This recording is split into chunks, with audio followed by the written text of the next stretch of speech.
Shamshabad airport కి మరొకసారి bomb బెదిరింపు మెయిల్ వచ్చింది. శంషాబాద్ నుంచి అమెరికాకు వెళ్లే విమానాల్లో బాంబు ఉందంటూ మెయిల్ వచ్చింది. ఫ్లైట్ టేకాఫ్ అయిన 10 నిమిషాల్లోనే పేల్చేస్తామంటూ బెదిరింపులు వచ్చాయి.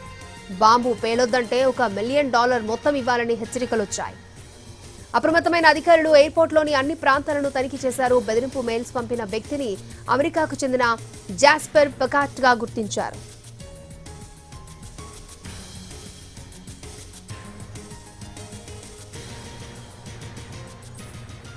శంషాబాద్ ఎయిర్పోర్ట్ కి మరొకసారి బాంబు బెదిరింపు మెయిల్ వచ్చింది. శంషాబాద్ నుంచి అమెరికాకు వెళ్లే విమానాల్లో బాంబు ఉందంటూ మెయిల్ వచ్చింది.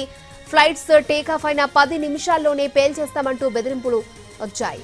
బాంబు పేలొద్దు అంటే $1 మిలియన్ మొత్తం ఇవ్వాలని హెచ్చరికలు వచ్చాయి. అలర్ట్ అయిన అధికారులు ఎయిర్పోర్ట్లోని అన్ని ప్రాంతాలను తనిఖీ చేశారు.